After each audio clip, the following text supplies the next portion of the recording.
Good morning, good evening, good afternoon, ladies and gentlemen, boys and girls. Welcome to the Between the Post podcast, where we bring the roundup of this weekend's EPL action. I'm your host, Rafie. I'm here, of course, with Farik as always. How are you doing, Farik? Doing good. Like I always say, when Man U wins, the week always feels better for me. Definitely, yeah. And also helps that Arsenal look like they bottled the league. Bottle jobs. Yeah. Yeah, I don't know. I just want to see the looks on Arsenal's fans when the season is over. We have, of course, ladies and gentlemen, a new joiner with us here today. Bro, why don't you introduce yourself to our viewers? Hello everyone, it's a pleasure to be here, and my name is Reese. I'm a huge United fan, and you can tell that I'm in a very good mood.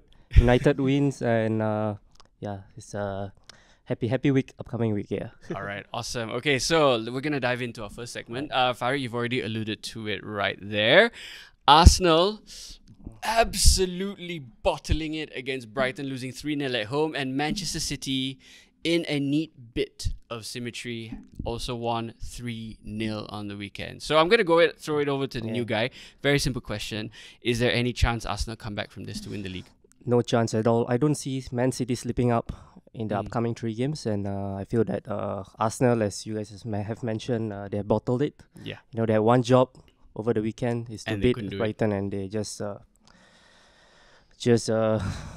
make it. Mess it up. Yeah. You know what's funny is, like, I think it was just last week that Russell was saying nice things about it. Was, they're keeping on the pressure and everything and all that. And, like, you know, the one day that we don't have Russell around, Arsenal bottle it. So the Russell curse strikes again for Arsenal.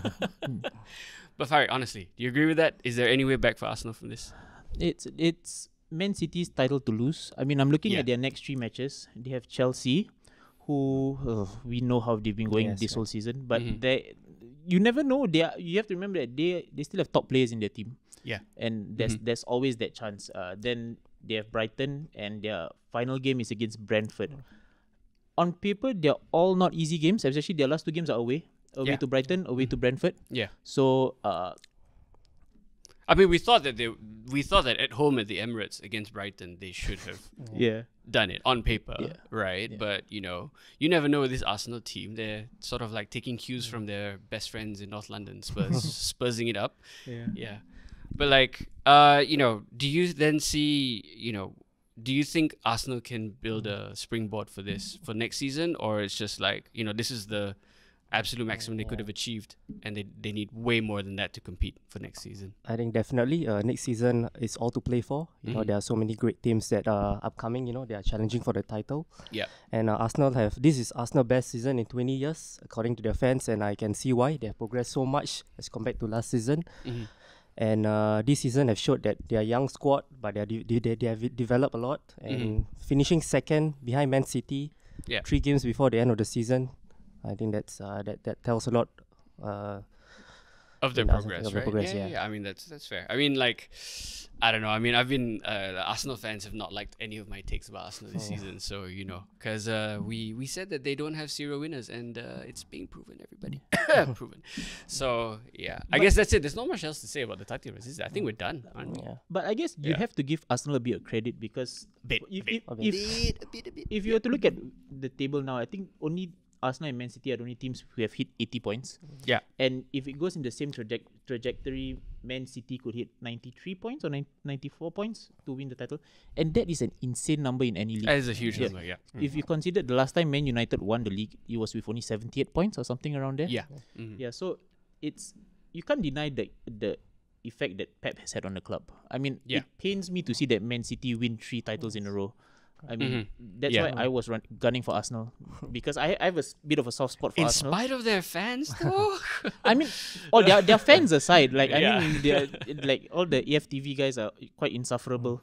But if you go back to the days of when it was the Invincibles versus Man United, I mean, that was when, like, I feel like football rivalry in the EPL was at its purest, before any of the money has come into play, before Abramovich, Chelsea.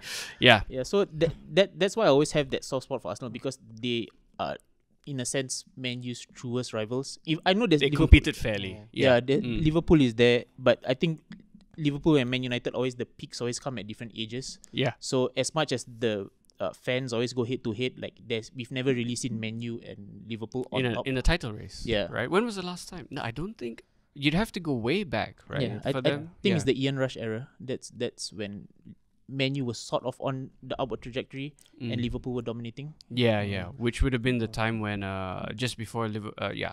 I mean back then, I think Manchester United had just Ron Atkinson was manager 86 and Liverpool had just won their third European trophy under what's his name, Bob Paisley. Yes.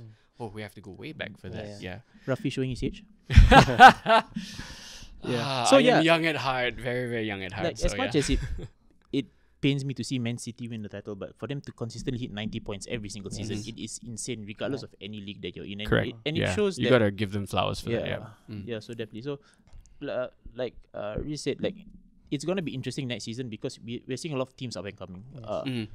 Aside from Man City in the usual big six clubs, Newcastle, we've seen how much they progressed this season. Aston Villa, with Unai Emery. Brighton is up there. Yeah, so that speaks to the intensity of the Premier League in the sense that you have all these teams who can play for it.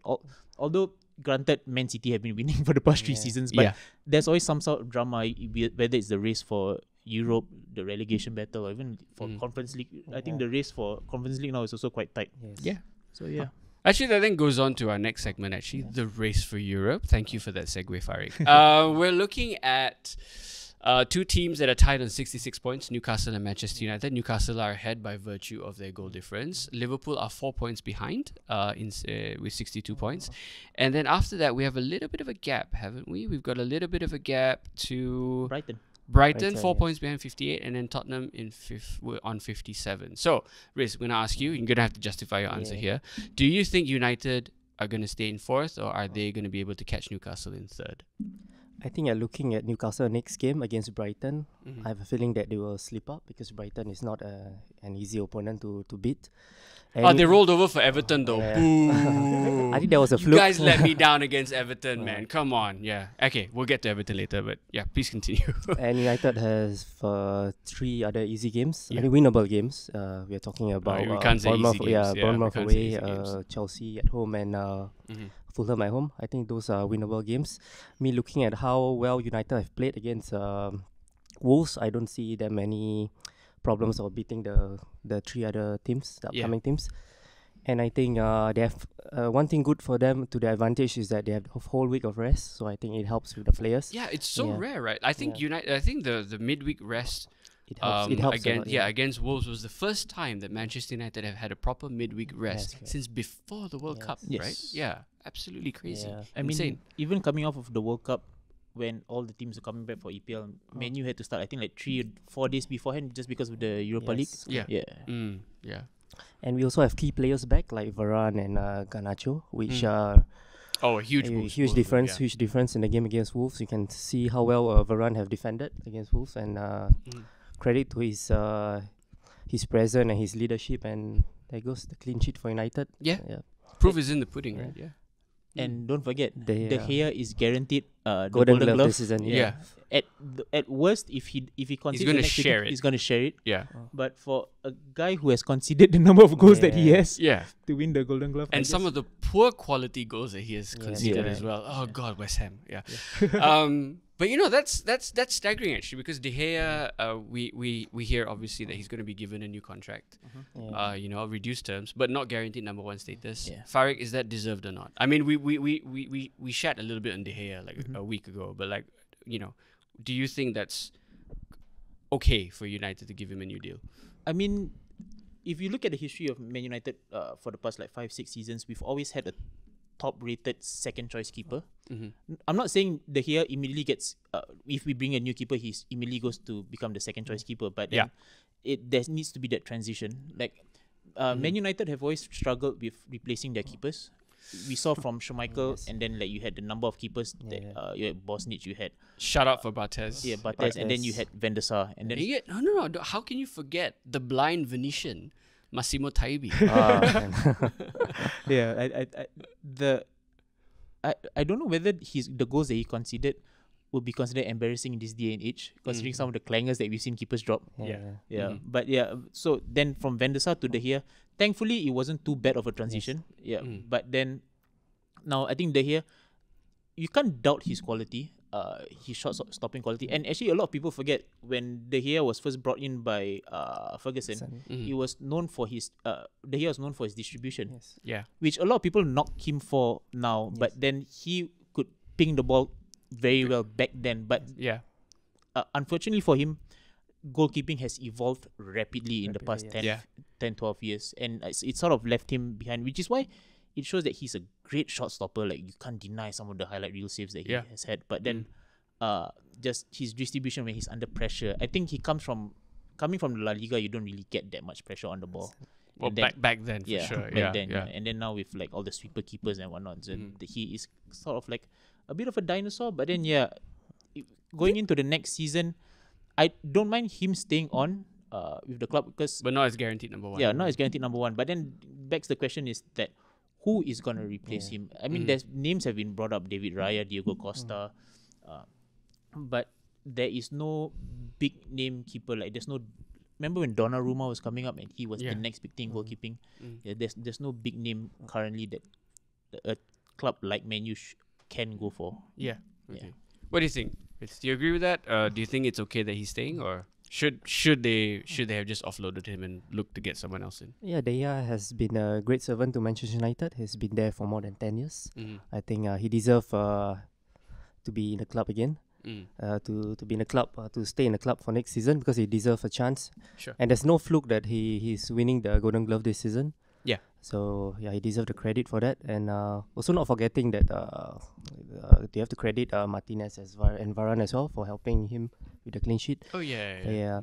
So there's a few options who United wants to sign for the new goalkeeper. But I feel that Raya is a proven Premier League keeper. He's good on his feet and is a good shot stopper. So I don't see a reason why they should share roles. Like one player play for Champions League and one Premier League. Yeah. I think the argument here is that like somebody once mentioned, I forgot who made the point, right? It's like, as long as you have a keeper that fits your system, maybe the shot stopping ability is sort of mitigated. They don't have to be a world class shot stopper. They just have to be good enough, right? But then how they fit into that system when they build up from deep and stuff like that is a lot more important. Because like we saw that with I think Pep. When he first joined, he jettisoned Joe Hart so quickly, and then you ended up with Claudio Bravo, who dropped a few clangers, including one against Manchester United that was absolutely shocking. But he fit the system, and that helped Pep build the rest of his team around the system that he wanted to do, and then they went on to win the league the following season. So, yeah, I mean, like I know again Russell, who's not here today because he's not feeling well. Russell is not sold on David Raya. His choice was Onana from Inter, I believe. Yeah, but then again, if Inter win the Champions League, I'm not sure Onana won't leave though, right? Yeah, I think those keepers are tough. Like, I think that I've heard Mike Maignan also being mentioned, but I think these are keepers who, like you said, fit into the system of those teams very well. And unless there's some huge overhaul, then I guess then that's when you might see those keepers come over. But David Raya, like Riz mentioned, he is proven in the Premier League. Yeah, and that's often the value. There's always that Premier League tax that people always talk about, and like having you know that he can deal with the physicality. Sure. I mean, he plays for Brentford. He's come up through the ranks with Brentford, and you know for a fact that he can deal with the physicality in the EPL. So just on that point, I feel like David Raya is a good fit. But I think to your point about like how Ederson fits in with Man City's system, I don't think Ederson has ever won the Golden Glove, has he? No. Yeah. No, as far as I know. Let's has fact check that. He has I know in the battle for like the Brazil. Oh, he has. He has won the Golden Glove 3 times in a row. Okay. Okay. Then pardon my mistake, but because if you remember, Ederson has dropped a few clangers against Man United. I think you remember the McTominay like when he tried to sweep the ball out. So I guess that's what needs what Man United needs, people who's willing to take the risk. I mean, we did see against the Wolves game De Gea trying to sweep the ball away from defense. One incident and that was a heart in mouth moment. So he's trying at least, but okay, so then like cards on the table, who would you choose as Manchester United number 1 for next season? For me personally, I will stick with De Gea because he's a proven good shot stopper, and he only get better with more coaching. More coaching. Yeah. Okay. All right. De Gea for you, and you, Farid? I wouldn't mind De Gea to stay. I mean, the reason why rotational option or rotational option, definitely. But in terms of who, if like a new keeper was going to bring, I think I would still go for David Raya. Okay. Yeah. All right, that's fair. And from the race for the top 4, we go to the race for Europe. The rest of the race for Europe right now, we look at Liverpool in 5th place with 62 points. Brighton's 58, having played 1 game less. Tottenham on 57, having played 2 games more than Brighton. As well as Villa have also played 2 games more than Brighton, also on 57. So we've got here Liverpool and Brighton currently in the UEFA Europa League spots. And we have Tottenham in 7th for the UEFA Conference League, Villa just behind them. And, well, barring some kind of miracle, you have Brentford in 9th, who are on 53. So that's like 4 points behind. I think we can count them out for the race for the Conference League. I want a prediction right now. Who's going to be in the Europa League? Who's going to be in the Conference League? Ritz, you start. For me, I'll stick with the current position right now. I think Liverpool have 3 winnable games, and I don't see them slipping up. They hit form at the right moment towards the end of the season. And I think Brighton is hitting good form as well towards the end of the season. So I see these 2 teams maintaining their position for the Europa League. So for Conference League, I think Spurs, they will just nick a few games, the last 3 games, maybe 1 or 2 wins. And I don't see any teams catching them up. Okay. Yeah. Farid, do you agree? Yeah. Is it already as is? Like we said, Liverpool are hitting form. I think they got a lot of the troubles from the earlier part of the season behind them. Yeah. And all their players are coming back from injury. Your key players like your Luis Diaz and your Diogo Jotas. Right, so their attack is a lot more consistent. Van Dijk is looking a little bit steadier now. Yeah, even though he got put on his ass by Perisic, but they won that game, so it doesn't matter, right? So, and as much as I want Brighton to really take the 5th spot just to cement their growth this season, but I feel like 6th they already find themselves overachieving, considering that who have they lost? They've lost Trossard. They lost their manager at the start of the season. Trossard, their manager. Yeah, like De Zerbi has been working wonders with the team, and it's not like as if De Zerbi came in and then he just continued what Potter was doing. He put his own spin on things. Correct. The way that he deals with the play in the channels. Yes, So as much as I want Brighton to go into the 5th spot, I think Liverpool have it kind of held down. Yep. Yeah. Okay. I think I would only switch one thing from both of your predictions, and I think Villa will go into Conference League and Spurs won't, because I think Spurs are basically in danger of sleepwalking to the end of the season. They lost to Villa last time round, right? 2-1. I mean, that was, if any, relegation 6 points, but this was a race for Europe 6 pointers, so to speak, right? And I think the momentum that Villa get from that, they probably have Tottenham. They got Tottenham on the ropes, and I do not have any faith in Tottenham to be anything other than Tottenham.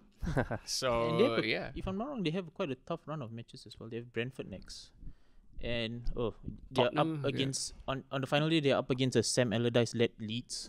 Must-win game there for them. We're going to shithouse their ways for the entire game. Yeah, that looks like a good one. You see, that's why I think Tottenham are gonna spurs it up, and Villa are going to get through, and Unai Emery will have an opportunity to win another European trophy. So with another Villa team. Okay, let's move on to the relegation battle, everybody. And first of all, thank you, Manchester City, for putting 3 on Everton. I appreciate you guys for that. Thank you, noisy neighbours from the blue quarter of Manchester, for doing your job. But the race at the bottom of the table, Southampton are gone. They had their relegation confirmed with a very limp 2-0 loss at home to Fulham. Fulham, who are honestly already on the beach. But Fulham managed to sleepwalk their way to a win as well. Absolutely shocking from Southampton. We have now Leicester City at 19th place, 30 points. Leeds on 31, Everton on 32, Forest on 34. And I guess you could still say West Ham might still be in it on 37, but I guess West Ham only need one more win from their final 2 games in order to survive. Who's going down, Farik? Based on some of the performances that we've seen. I mean, okay, Leicester are playing tonight against Liverpool. We hope Leicester succeed. For obvious reasons, for allegiances that are in the room. But putting that aside, assuming that Leicester don't win that one, right? That leaves them with 2 games left. And who's going down? I think, as much as I want Leicester to beat Liverpool as well, I think they are pretty much set to be the next team to go down. I think it's just unfortunate also for them to go down. I think based on a few of the transfer decisions they had over the past few seasons. I mean, Brendan Rodgers took them quite far, I think, a couple of seasons ago. But with, I think that hangover, I think we saw it with Blackburn as well. If you can't unexpected league title hangover. Because if you don't invest properly and then you get burdened with European football and whatnot, I think it kind of takes a toll on the club, and then you lose your best players. I mean, and every single summer transfer you see, the questions hang around like players like James Maddison, and these kind of things don't always bring good momentum to teams going into a season, and I think Leicester are the victims of that. As much as I love their run to the title in 2015, I feel like it's been 8 years since then. My God, 2015, 7, 6 years. About 8 years. God, 8 years. It's been 8 years. So but the hope is that they always bounce back. But aside from Leicester, I as much as I love seeing Sam Allardyce at the helm at Leeds, I feel like he might not be able to. Too little, too late, isn't it? Yeah. I mean, Leeds face West Ham next, and West Ham look hungry to.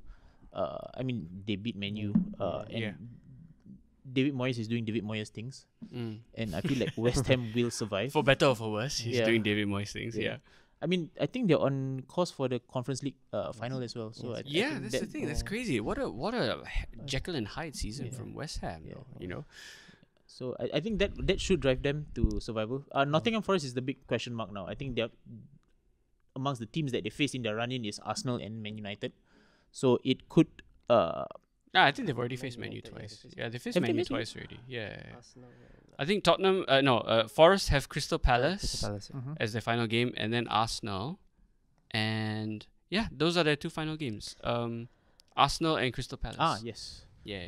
Okay. So I think if Arsenal turn up against Forest, then even Arsenal at 60% should do Forest. In all honesty, like you don't know if Forest beat Arsenal somehow, then the title's guaranteed for City, right? Yeah. Well, so maybe it'll keep AFTV a little bit more quiet after that. But Riz, what do you think? Who looks like they're on the chopping block to go down? I think the table is finalized. I feel that Leicester and Leeds are going down with Southampton. Because you see that all of this indirect support for Everton really upsets me. But okay, go on. I mean, Leicester has been. I mean, they are good going forward. However, their backline is shambolic throughout the whole season. You know, they have been conceding goals too easily, and I feel you can see by the table then the amount of goals conceded. And same goes for Leeds. I think they have a very shaky defense, and I think with such defense, you're not going to survive long in the Premier League. Okay, I mean that's fair. I mean I just think Everton should go down, because I think okay. Here's the thing, right? If Everton need a culture reset. Don't like the owner. Some of the fans are absolutely reprehensible. And if Everton go down, maybe Moshiri finally buggers off, because he has been nothing but bad news for the club ever since he became owner. So that's my view of it, right? Look, I can respect Everton as an institution. They've one of only 6 sides that have never been relegated from the Premier League. And they were challenging in Europe. David Moyes brought them to the top 4 once upon a time, but they have been pretty much ass ever since then. So just kind of stinking up the place, really. So that's my view of it. I just, from a romantic point of view, I want Everton to go down. They need to suffer before they can see the sunrise again. The night is always darkest before the dawn. So that's my view of it. See, Everton, I'm still able to be nice about you guys. But you know what? I just want to bring this up about this relegation battle, right? Usually when teams like Southampton, who are relegated with 3 games left, it's very easy to say, they just haven't had a good enough squad and stuff like that, right? But if you look at the bottom 6, right? The bottom 6, there are some quality players in those teams, right? And it's just a mystery in some ways. I guess not really a mystery. It's just bad management all around, right? And bad ownership. in Everton's case, bad management and bad ownership. But like there are some quality players in there, right? So here's a little exercise for the both of you, right? If you were a manager of a top 6 club right now and you're looking to kick on for next season, right? Pick one player from each of these relegation candidates that you would want in your team.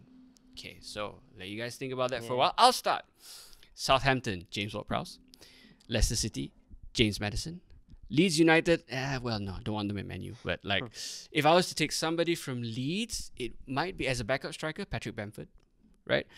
Everton, oh gosh, this is like picking like, yeah, we'll come back to Everton. Forest, I would actually take Danilo. Yeah, right. You know, West Ham, Declan Rice. You know, okay, now I'm back to Everton again. Who would I take from Everton? Actually, actually Pickford.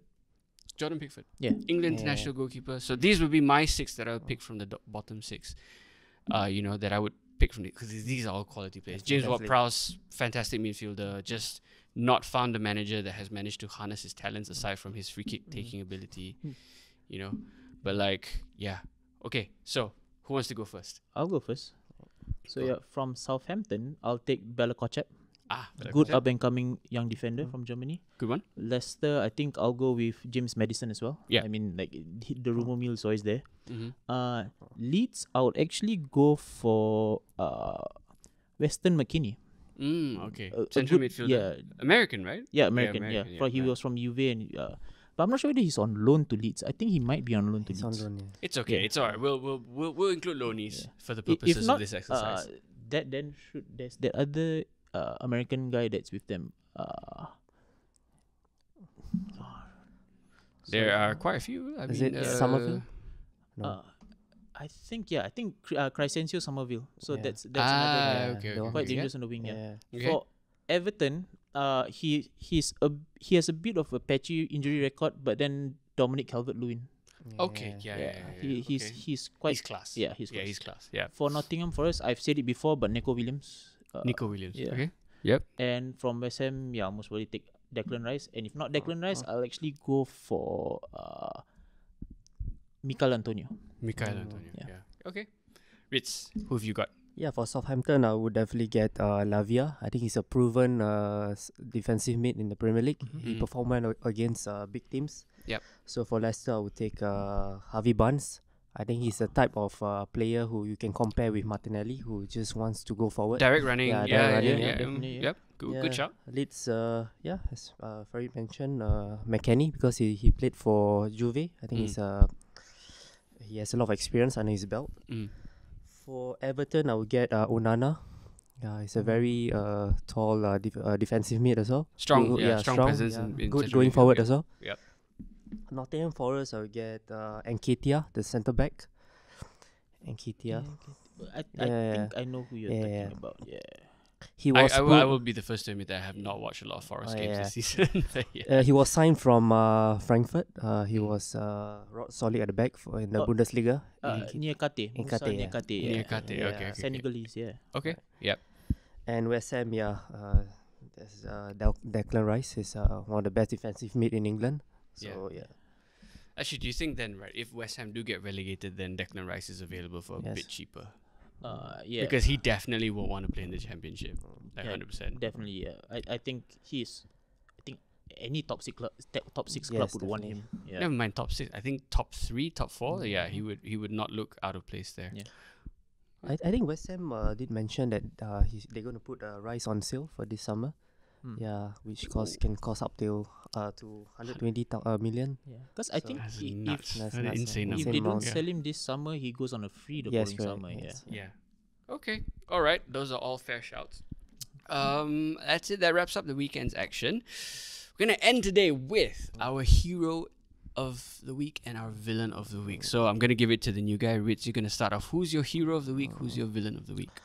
Hero, it has to be for me Steele, the goalkeeper for Brighton. Yeah, because I think if you watch the game, they played from the back throughout the whole game, and he was instrumental throughout everything. Yeah, he was like the key member of the playing for the back, and he invited Arsenal to come forward and and they counter attack from there. Sanchez, right? Yeah, Sanchez. Yeah. Still the goalkeeper for Brighton. Yeah. Yes, yeah, because if I'm not wrong, Sanchez was out for the Still he was. Okay. All right. Yeah, Sanchez was the one who played in the FA Cup semi-final. Yes. Yeah. Still the only player to have lost consecutive penalty shootouts to Manchester United. The only player. Okay. That's your hero of the week. Who's your villain of the week? Villain, I think, also in the same game, I think Trossard. I think it was his mistake who killed the game. Because Arsenal was pressing for the equalizer, and that goal just kills off the mood. Yeah, absolutely shocking attempt at a pass. It was lazy. It was outside of the foot when he should have just gone with his facing foot rather than the outside. Yeah, okay, that's fair. That's fair shot. Farid, hero and villain of the week. My hero of the week is Ilkay Gundogan. Okay. Somehow every time in the title run-in he pops up. Yeah, and he's. I think people don't give Gundogan the credit that he deserves. I think because there's always talk about Kevin De Bruyne and then all the attacking talent at Man City. But then Gundogan can slot into like any position in the midfield and take any Man position City in the front six. He could even play as a false nine if Haaland was out, for example. He would take them to the next level, and he scored an insane goal over the weekend. So that's my hero of the week. My villain of the week.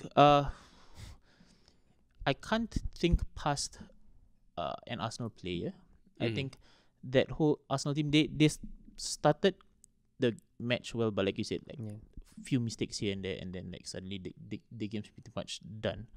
I feel like that whole Arsenal team, they should have done better. I think once that first goal went in, and then they just panicked. And I think we've spoken about this before on the podcast about their mentality, and it kind of shows lack thereof. Their lack of down. So the hope is that they take this and they learn from it and they get stronger from it. But then with how young the team is, I'm just afraid that they crumble. And the signs are there to show that they couldn't even keep up. I mean, you look at the past 8 games, and I think they've only won 2 of their past 8 Premier League games. They're not in great form. Yeah, in all honesty, So I know I'm supposed to pick a specific player, but then as a team, for you to just kind of like lose and then you saw that at the end of the game, like they were just so dejected. I think they knew that they basically just handed it to City at this point, right? Yeah. All right. So who's my hero and villain of the week? I am going to be. I'm going to start off by saying that my hero of the week is the entire Manchester City team for dunking 3-0 on Everton. But actually, no, Ilkay Gundogan. Yeah, 2 goals, 1 assist. Could have had a hat-trick. He was absolutely sterling. I'm not going to pile on because you've said most of it already, but just absolutely masterful display. I think we were talking about this in the office earlier, that there is a shout for Gundogan to be probably the best German player that has ever played in the Premier League, right? And then I countered with prime Mesut Ozil was also pretty good, but then again, the last few years of his career. But the thing is, countered to that, Ozil didn't win the title. That's true. That's always the nail in the coffin. Yeah. That's true. I have to concede that then that but oh god, I love Mesut Ozil as a player. Unfortunate that he went to Arsenal instead of Manchester United. But all because David Moyes was like, wait, hang on a minute, I Shinji Kagawa, and I'm gonna use him instead. But completely different players. That just shows you how unsuitable David Moyes was to the main job. But my villain of the week, I've got to say, it's not really a player. It is. I'm gonna put this on Moshiri, owner of Everton, simply because I just think that his utter dereliction of duty as an owner has gotten Everton to this point, right? And it's like, with each passing week and each damning result, yes, they won 5-1 against Brighton, whoop-de-doo, that's great, right? But Brighton are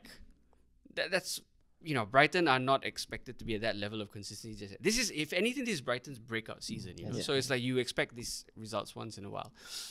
But honestly, just how he has driven the club into the ground over the last X amount of years, whatever amount of years you put in, it's valid, right? Whether it's 3, 4, 5, whatever. Just absolutely shocking from an owner to put, the club into this state. So he's my villain of the week. So yeah, anyone gonna support Everton here? No. Okay, all right, cool. All right, guys, that's gonna wrap it up for this week's episode. We are looking forward to the Champions League, so stay tuned for our post-match reactions. We're gonna have the post-match reaction on Wednesday for the second leg of the Milan derby, followed on Thursday by the second leg of Man City versus Real Madrid. Yes. Yeah, that's going to be coming up this week, so stay tuned. Please also join us on Discord. You'll find the link in the description below. We are currently running a match prediction contest where you can win the entire collection of Maestro cards if you get 10 EPL predictions correct for a single game week. 10, right? It is absolutely effing impossible, right? I think for this weekend, I think the highest that anybody got in the office was, I think 5. I've only gotten 5 so far. Yeah. That's it. 5. Oh, nobody expected the Brighton Arsenal result, so yeah, we're pretty certain that no one's gonna be able to get the 10.